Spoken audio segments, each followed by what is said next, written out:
Kimberley Buckle is a self-proclaimed multi-hyphenate artist who stowed away into a career in the arts in an attempt to avoid following in her academic parents' footsteps, her own words.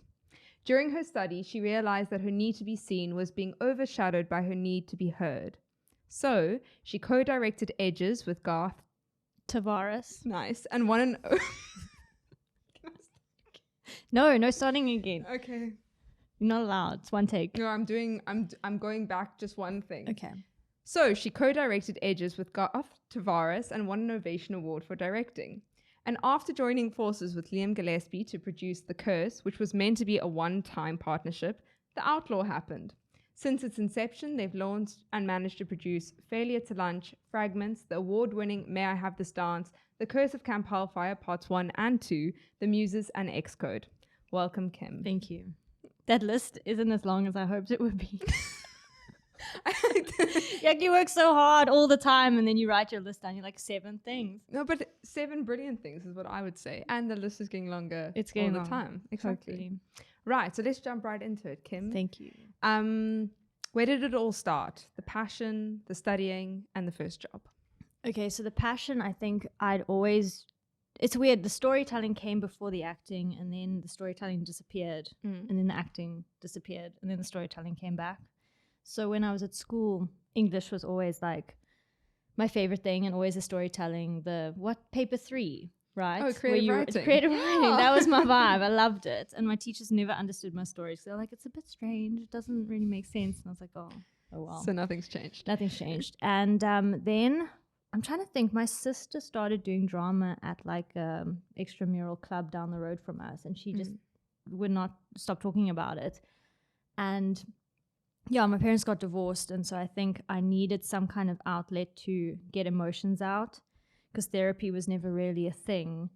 And yeah, she would talk about these things that they were doing, these exercises. I was like, that feels like something I need. Like I think my like psyche knew that I needed to like have that outlet. I want to play those games. Exactly. Yeah. And so I started, and I was like, this is really great. And it felt, I don't want to say easy, but I think like naturally I'm an oversharer, and I'm just like to talk about things and talk to people and, do that kind of thing. And so there was a person there who'd said, are you going to go into this? I was like, no, why? I'm not doing that. No, why? There's no job for me out there acting. So yeah, she kept pushing me. She was like, go to Waterfront Theatre School, because then you'll dance and you'll act and you can learn to teach as well, which obviously like sealed the deal for my parents. So like, yeah. If you're going to go and do that thing, at least get a teaching degree. Yeah, like the real job side of things. Exactly. So yeah, I went there, and I was like dead set on being a singer and being in musical theater, and being like, we used to always go and watch the musicals. I watched We Will Rock You when it was first year, Chicago when Dwayne Alexander was in it. So like going way back, and I was always like, yeah, I'll do that. And then, I don't know, like it sort of changed at the halfway point of the studying, and we had this class called performance class where you could do whatever you wanted. It was the only sort of free class where there wasn't a set objective except to perform or showcase. Yeah. And I used to direct little bits of things that already existed, and I was like, that's really exciting. And then I had this idea to write a piece for like a 10-minute skit. Cast everybody, directed it, and just put it together. And after that, I think it was the reaction of people and the ability to affect people on a more, I don't know, like, is it a deeper level, I suppose? Because when you perform, you are yourself affected by the work. And then you can communicate that effect to other people. And so it's like the character becomes a tool for communication, right?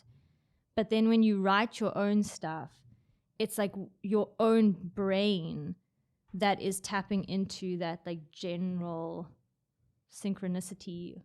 You know what I mean? Yeah, I do know what you mean, yeah. And I think, we put it on, and it was about mental health. And so it was something that was personal to me.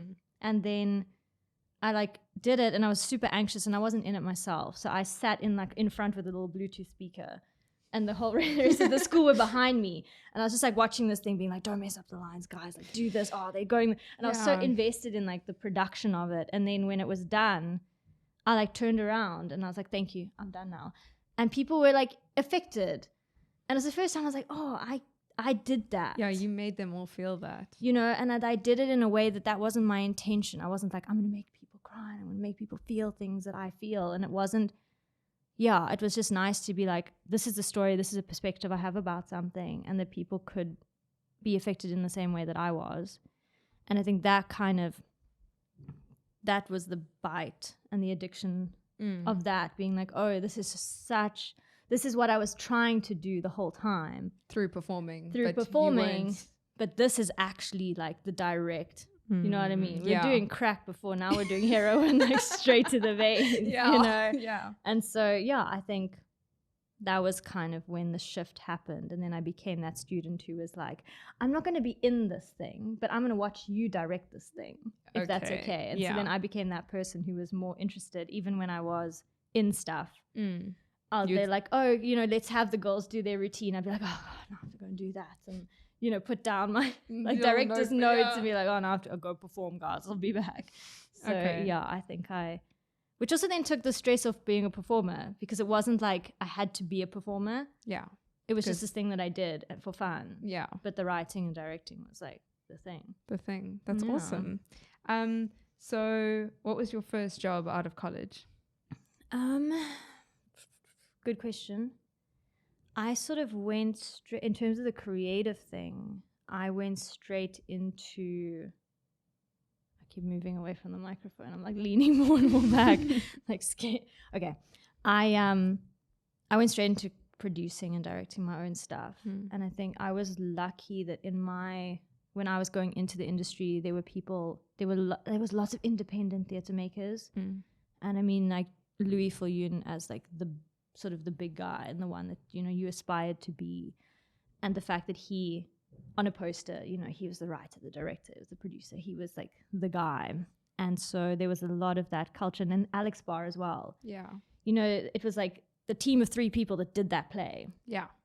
And I was lucky enough to enjoy that kind of theatre, going to that kind of theatre, and then wanting that, or was almost like the model for how my creative process was, where I was going to write it and be hands-on directing and not having to rely on, you know, like I can't do it because I don't have a set designer, I can't do it because I don't have a costumer. Like I was just going to do it. I can go to the Mr. Price and buy t-shirts. Like I can do that, I can handle it. And so I wrote and produced my own work. And then obviously you direct people's things, like friends' things. So I did a lot of fringe theatre straight out of college on my own thing. And then I taught. I did teach. I got my teaching degree. You got that teaching degree, mom and dad, just for you. Just for them.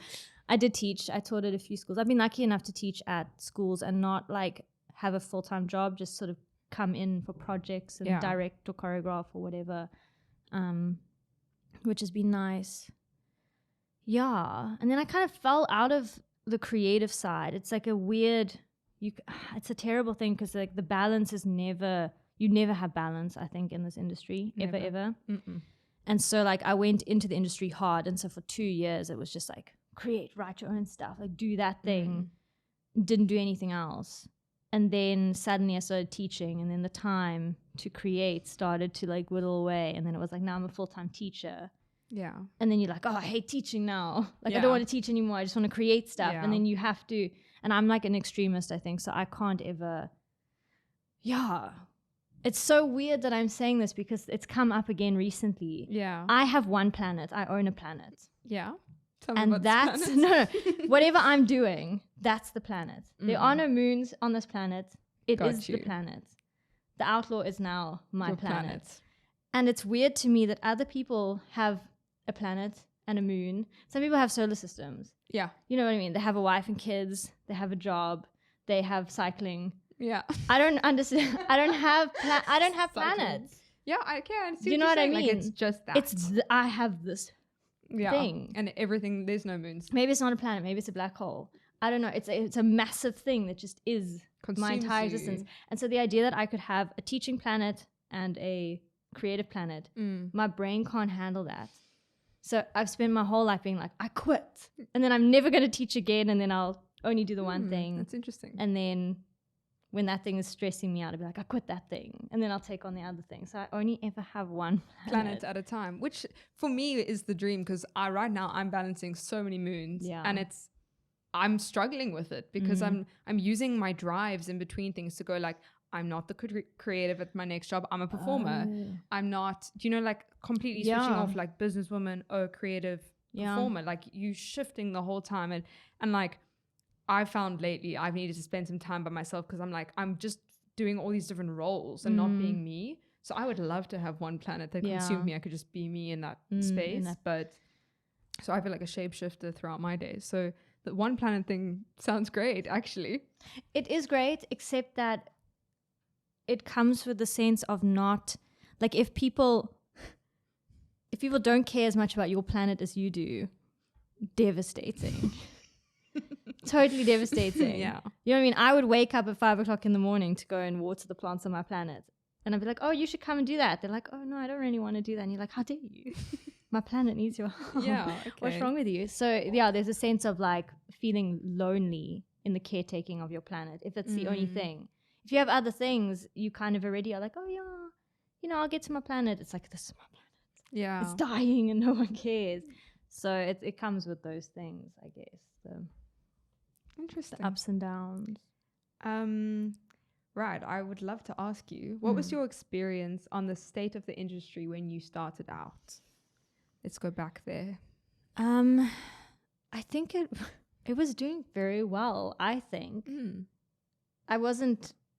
It felt like a hopeful place to enter into. There were, I suppose the musical theatre scene, I think, was similar in terms of we were doing The Sound of Music and we were doing Mamma Mia. You know what I mean? We were doing the big things. Probably were those shows. It was, actually. I think actually pre-COVID, I suppose it was exciting because like Fugard were doing cool stuff. The fact that they were doing Kinky Boots and they were doing, they did Rocky Horror, and then the producers, like those were musicals that people were like, oh, it's new, even though it's like 25 years old, but it's new to comparatively new. So there was a bit of that happening, and I think the fact that Greg was sort of heading the team at Fugard and he was bringing in, actually it was doing very well. Like I think it really was that there was cool new art happening here on the Fugard stage. It was international, but then there was cool art happening upstairs in the studio, and like Louis was at some point what did you call it? The resident director, I guess, of Fugard just before. And then Alex Barr was doing a whole bunch of cool stuff. Even Theatre on the Bay, like Equus came and the Curious Incident. Those were plays that were on at the West End, like currently, like it felt like we were sort of catching up in years. We were, you know what I mean? And then obviously we were moving forward. And do you think COVID halted that? I think there's a lot of freedom that comes from that we like got to a place where there was more security and we like built audiences, and there was freedom in the fact that you could try new things, whereas as soon as like you've been shut down and there was that massive like financial disruption, you come back and you're like, well, we can't do anything experimental now because we need to recuperate, rebuild the industry, and so we're going to have to go with those safe choices, and we're going to have to go with the things that the model that made us money easily before. We don't want people being like, oh, I don't know if it's going to be good. We want people to go like, oh yeah, Sound of Music, I know it. Yeah. And I think that's stifles. And I think the one thing that was during lockdown, I think there were a few of us that were quite distressed because there were so many people who were like the pioneers of the arts that suddenly went dead quiet. And we were like, where have they gone? Are they, have they given up? Have they left us? There was no like, there's no press release being like, so this person's not doing this anymore. You know what I mean? It was like, where did you go where and these why? voices, where are they? The people we look up to as well, like following in their footsteps kind of thing. Like, like what's happening to them. And, and then of course like Fugard closing, and then Alex Bar closing, and more 69 closing, all these places that were sort of the newer like art spaces that were more interested in like the new experimental stuff, spaces, you know? And so that was happening.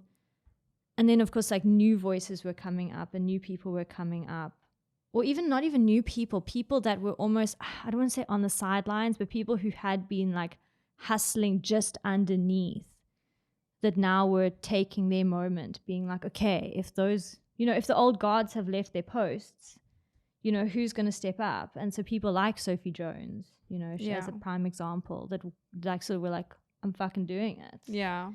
And then I think what's, like the fact that there was sort of radio silence for a while, and obviously these people were using that time effectively, and it almost became like there were artists or creators who were exhausting themselves in the race when COVID was happening. Yeah.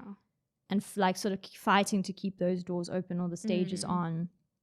And then people who were like, we're just going to like take care of ourselves and like, you know, sit back and like write work and put on work, or not put on work, but like, do you know what I mean? Like rebuild ourselves so that when it's time, we'll step up. Yeah. And so then you've got these like these artists who have almost been like plowing the fields and are scabby and injured and have like, you know, black eyes and like just deteriorated like physically, you know, these like zombie types. Yeah. Who've just been like just trying. And then you've got people stepping out of the shower, you know, with face masks on, being like, we're back to do things now. And you're like, but I was trying my hardest. Where were you? But I mean, like, but in a way, it's a good thing. It is it's a like, good thing. Come and like, you know, take over a little bit. I need to go.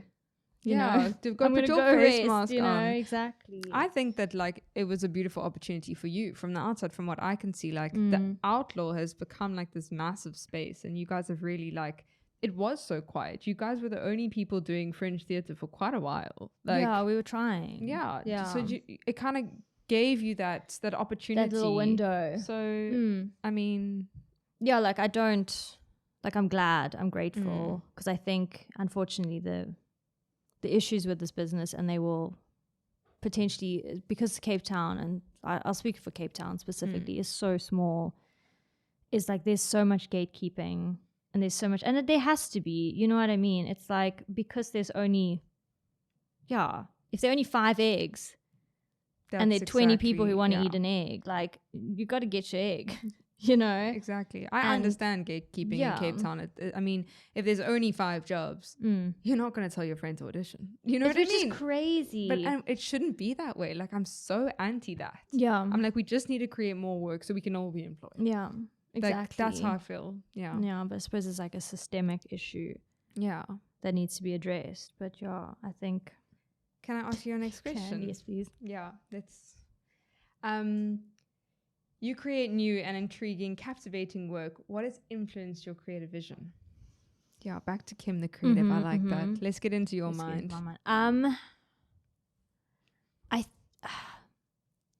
It's been a process of like learning to trust myself.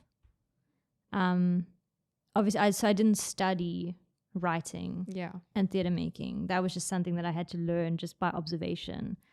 And I was lucky enough to have my best friend at college, Terrence.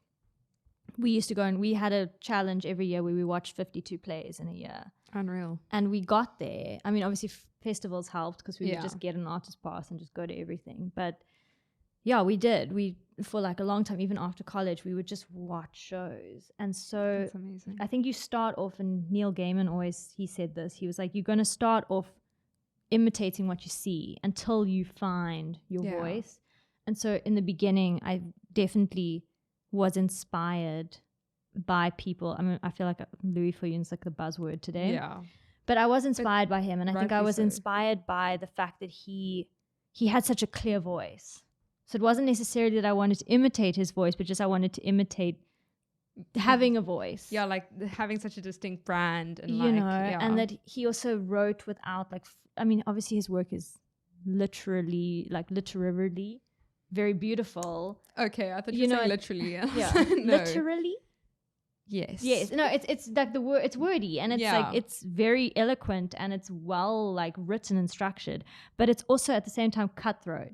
It doesn't fuck around. Yeah. And it's interesting that he's been able to find that balance. But I kind of liked that when you watch his work, it's very clear what he means and what he's saying and what his perspective of the subject matter is. And so you kind of get to a point where you think, I just have to write what I actually think. Yeah. You know what I mean? Like you actually just have to. And the thing is, you can tell when an artist is trying to accommodate all the voices in their community, because then you have wishy-washy work, you know, and people have perspectives. We all do. We weren't brought up in bubbles. We're not, we're not AI that is able to infiltrate the metaverse and just be like, I'm lukewarm about everything and I say the right thing about everything. And so, I think I don't try to edit myself when I write, and I trust that what's coming out is fine. Yeah. And I trust the editor as well. Like my first draft of everything I know is my first draft. I think sometimes people are like, oh, you're going to write 60 pages and it's such a task. You don't really have to write 60 good pages. You could just write some stuff. And then let the editor, who's also you. Yeah. It's not like you even handing different over. part of your brain, though. You know what I mean? Like you go in with a critical eye. Yeah, but just let it take over when it needs to. But I think the one thing that like inspires me is just like having questions, if that makes sense. Like a lot of my work will come from in a situation, be it like an emotional, intense place or just something that I see, or I'm sitting in a coffee shop and I'm like, oh, what's that? It's just the question being like, what if this happened? Yeah. What if this, fuck it. I'm trying to think of an example. Yeah, I suppose like, what if it went like this? Or what if this had happened to us? Or what if we decided to go down that road? What if we'd said no to this thing? All of these what ifs that you ask yourself. Yeah. They're almost an exploration of that, I get my you. work. I see that in your, now when you say that, I can see it so clearly in your work. Yeah. It's like these hypotheticals that I can then play out and almost like, revisit situations and play them out in these hyper realities. Yeah. Just to figure them out. Yeah, like the curiosity of like all the different like ways it could have gone. Exactly. Kind of thing. Yeah. So it's like a mixture of like your truth and your experience and your imagination. Yeah. Which is really cool. Like I think you have one of the most vivid imaginations I know. And it's crazy because actually like I'm trying at the moment, I want to write a TV show just like about, I don't want to say myself, but just about like the millennial, like the lost generation. Yeah. The generation that is kind of like, I'm sorry. Where we had parents who were so like, this is what you do, and this is like so assertive, and and like stand up for yourself. And you're like, I can't stand up for myself to someone like you. Yeah. Do you know what I mean? It's like you stand up for yourself, except if it's to me. Yeah. Then you shut up. Yeah. And be quiet. So we were educated to be like strong, but we weren't ever strong enough to take on our parents, I don't think. Yeah. But then like then Gen Z's coming in. And they are strong. And the millennials are like, oh my word, I'm sorry. We are. We're like the Canadian generation. Yeah. We're just so apologetic about everything. And like, it feels like we're just lost. We're the limbo kids. And to write like something about that. And so things happen to me every now and then where things that are like, I'll like unpack this with my therapist, little compartment, but I'll be like, oh, in the show this is, and then I turn them up, you know what I mean? So it's like, instead of the little event where it was like, oh, my dad forgot to pick me up, I'm like, what if my dad forgot to pick me up because he was having a secret affair with this person? And you know what I mean? It's like I can like explore almost take the traumatic event and be like, how do we make it worse? How do we make it worse? So it's like real trauma, not just like a kid's trauma. Not just like shame. Yeah. Her dad didn't come to a gymnastics class. You know what I mean? Like, how do we like turn that up? Yeah, make a story. Yes. And I suppose it's like also being able to identify the core of a thing, because like so often we think that like all of what happens to us is universal, but you have to find what that universal catch is. You know what I mean? Like, I can't relate to failing a dance exam, but I can relate to rejection. Yeah. I can relate to failure. I can relate to those things. It's about like taking the event and being like, this is the thing that happened. Not everybody's going to be like, oh, yeah, I also remember the time I tripped over a garden gnome. And then, you know, but humiliation, totally understand and get that. That's exactly how I approach my acting. It's like I don't have to have been through everything I've acted out before. It's like the emotion. Like I think I heard something like you've felt every emotion by like the age of 12 or something. So like even though it's like your dad didn't fetch you, you felt like this distress. Yeah. So it's like you can use that emotion for everything. It's like I approach my acting the same way with the writing. Yeah, and it's easier almost because like method. It's unreliable because then the question is, what are you going to do if you play someone who, you know, was lost in space? Yeah. Oh, I've got to become an astronaut. Yeah, I have to go out into I'm going to have to get lost somewhere. See what it feels like. You know, but we've all felt lonely. And isolated and That's actually what the story is about. It's not about a woman in space. Yeah. It's about feeling lonely and disconnected. Exactly. Also, I'm also seeing like the emotional link to all your work. Like, it's so interesting actually hearing all of this. Like for me, I'm like, oh my word, this all makes so much sense now. But and I suppose character as well is such a nice thing to play with, especially in dialogues and in like dynamics where there's more than one person, is that because and we were talking about this earlier, I'm not like quirky girl. Do you know what I mean? Like castings, you can be like pet parent, you know, but that's not who I am. Yeah. I am a complete asshole to some people. Yeah. Some people think I'm aloof and that I'm mysterious. Some people think I'm annoying and oversharing. You know what I mean? So I have all of these different parts, and we all do. Say the positive ones too, Kim. I don't. That's what I'm not. That's what I'm not. Positive and optimistic. That's the one thing that I don't own. But like if I'm playing, like I know for XCODE, all three of those characters were me. Yes. And I was able to go, cool, this one represents this kind of compartment that I keep. And I'm going to turn that up to 11. Yeah. And same with this person and same with this person. And how do these people interact? And that's what's going on. How you're interacting with yourself. Yeah. Interesting. Because it is like allowing yourself to be so multifaceted and exploring all the different sides of you instead of just playing like, you know, the one side of you for everything. Yeah. I suppose that's like great advice for anyone who's trying to unlock creativity, is like go into the different sides of you. Yeah. Like a multifaceted and have that argument with yourself, you know, like. Yeah. And that's also what, like in real life, when you're arguing with someone, you're like, this is what I'm thinking, this is what I'm trying to achieve. But when you argue with yourself, how often are you like, you start the thing being like, I'm so in the right about this. That person is terrible to me. And they deserve to be punished, and I'm going to make that happen. And then the more you argue, the more you go, maybe I should have been more clear about this. Yes. Oh no, maybe I'm the terrible person. And then how quickly you can switch over from being the hero of the story to the villain, and then the victim sitting there being like, but I'm still hurt. Yes. You know what I mean? And then it's just a scene with 3 people. Yeah. Meanwhile, it's all and you've chopped and changed the whole narrative in your own head. And eventually, like, you know, you went into the conversation being like, this person's going to apologize to me. And you've left being like, I'm so sorry. Yeah. And then you leave being like, why did you do that? Yeah. You're not sorry. Well, you are. Yeah. But also they must be. Very, very interesting. Right. Let's see. Yes. Well, this is kind of like, this question is definitely in line with what we're talking about. Your work is far from run-of-the-mill. What is the importance of pushing the creative envelope in today's world? I think something that makes me excited but also very anxious is I don't know what the audience want. And like looking at how the medium of film has changed, the fact that we used to be, I mean, you watch Casablanca, it's like 4 hours and nothing really happens.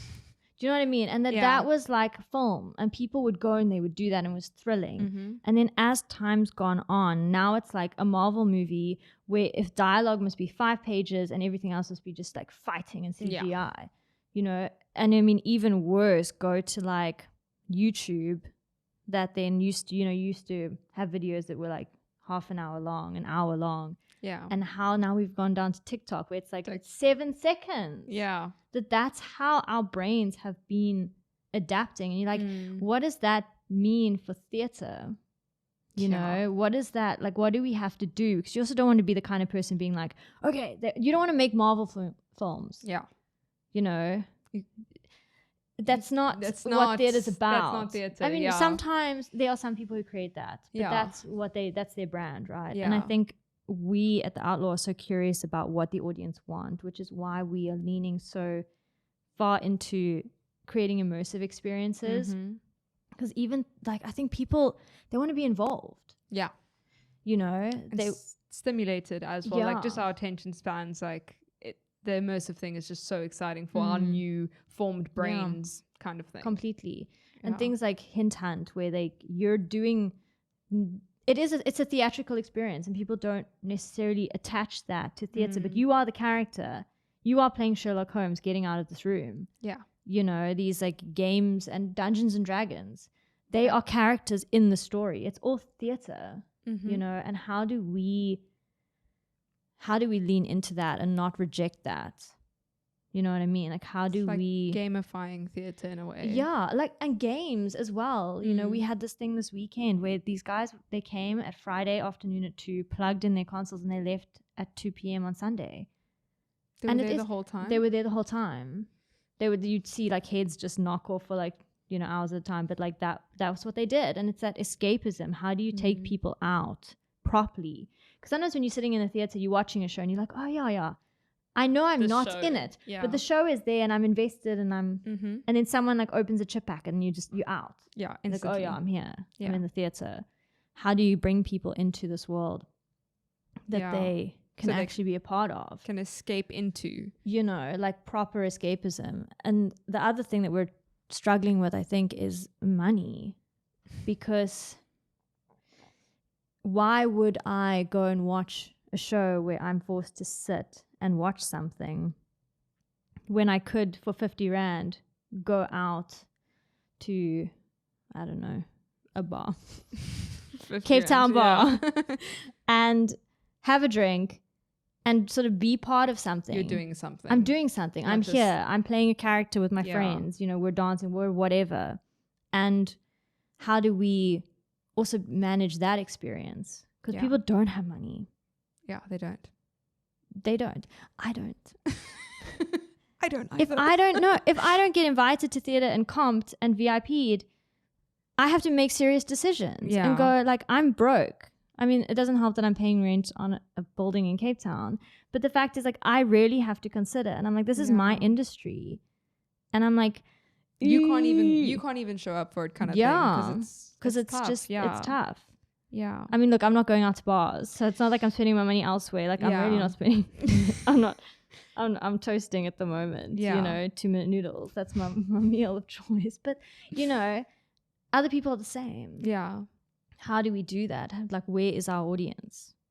Yeah, it's tricky as well because it's like the new and exciting immersive work. Like, we want to get young people in, we want to get them in, but they're not the people with the money for theatre. Like, that's such an extra, you know, it's like a luxury. Yeah. Theatre has always been seen as a luxury for, you know, upper class. Yeah.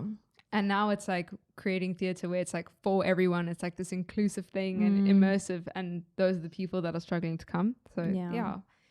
It's interesting, but I mean, it's like figuring out how to balance. And I suppose that's where things like, going back to frickin' the Globe Theatre when Shakespeare was doing stuff, those tiered experiences, the fact that like the royalty would sit up on their balcony and they'd have that experience, and it was all a thing, right? It was all a social experience too. It wasn't just watching a thing. It was like, I'm at the theatre and I'm sitting up here, you know, it's a social thing.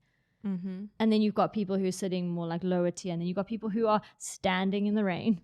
Yeah. Because that's what they can afford, because they also want to be part of that experience. Yeah, to be part of it. You know, and like, how do we keep theatre alive, but also offer that kind of tiering system? Yeah, you know, because the people that you want at your shows are the people who are broke. Yeah, because they're giving. Exactly. They're sitting there being like, you know, pop off. Yeah. Like, You know what I mean? Those are the people I want at my shows. Exactly. I don't want the guy with $500 being like, oh, it's a plastic chain, I don't like it. Yeah, you want, like, the best people at Camp Hellfire were the people on the picnic in the front. Exactly. Like, invested the whole way through, You know? like, part of the experience with us. Yeah. Yeah. I don't know. It's interesting. It's a tricky one, because also then catering to that is really tricky. Mm-hmm. It's really tricky. But I suppose that's where you have to just rely on the art. That if the show itself is good, it should entertain that. All the tiers. You know. It should entertain everyone. Yeah. How much do you consider, like, the audience and, like, in terms of, like, commercial viability? Like, how much do you really consider that? Or do you just go, this is what it is, take it or leave it? It's terrible because more and more I have to stop myself from thinking about the audience as we've gotten on. Mm-hmm. I think what I've tried to do and what we've tried to do is we try to separate the process. So when I'm writing the script, I don't consider the audience at all. It's not my business as a scriptwriter. Yeah. As the director, it's my business whether or not what's on the text is being communicated clearly to an audience. So then I am invested in how the text is not being received, but how it's being communicated. Yeah. Being like, these are the themes. Are we nailing that? But I'm not like, will they like it? Okay. Then when it comes to creating the experience, it's like, okay. For the people. For the people, right? But also, how do I market it? Maybe it's the marketing. You go, what do the people want? But I hate that. Yeah, I mean, it's a soul draining kind of thing to do, but it is important. Yeah. I also think I'm lucky because I'm a bit like full of shit. In terms of, I have a high standard that only I know. You know what I mean? So if someone's like, oh, we should do a TikTok of the thing, I'm like, I'm not involved in that.